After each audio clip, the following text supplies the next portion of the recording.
While construction work in Singapore was allowed to resume on June 2nd, many firms have only recently restarted worksite operations.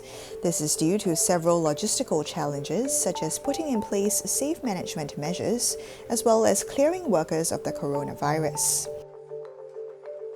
The Straits Times visited a worksite to take a closer look at how one construction firm restarted work in July. At Park Canberra EC, which is built by Straits Construction, workers go through a series of checks upon arrival. Aside from temperature taking and checking in via safe entry, they also have to pass a COVID-19 safe induction assessment before starting work. About 80 workers are split into 5 different zones to carry out different functions. Workers from different zones do not intermingle and have staggered rest times. Every teams of the workers, we do have our SDO, which is our safe distancing officer. This is to ensure that we have this 1 meter of the safe distancing measures that's in place. SDO will actually help us to monitor what is ongoing on the site, and then they will report back to us what are the things that we actually need to improve further. Even briefings to workers, called toolbox meetings, are done with everyone at least 1 meter apart. Safe distancing also extends to the rest areas, something at least one worker is happy about. I think better from before now, because before one room also sleeping 6 person, but now this time is very good.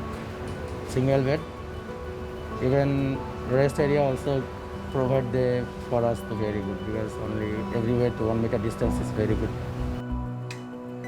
Hand sanitizers are provided at zone entry points, and in-house cleaning is done twice a day. Some workers even designed a foot pedal device to minimize contact with high touch points such as doorknobs and water coolers. For Straits Construction, implementing these safety measures across its 6 sites was the easy part. But to get the physical people out of the dorms, initially, when the high degree of them are still in the lockdown, that was a big challenge. It could be in a dorm where it is partially clean, you have recovered workers, some of them may be, some of them may not be, but you still need to form a team. The firm also had to take into account accommodation and transport costs. A site office was converted into temporary living quarters in mid-June to house 30 workers.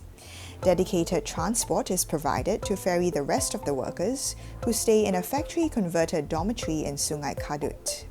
Straits Construction is already exploring ways to further enhance worker safety. On September 4th, it rolled out a wearable contact tracing device for workers and is looking to conduct swab tests on site. There are also plans to construct new temporary quarters, able to house 140 workers by the end of the year.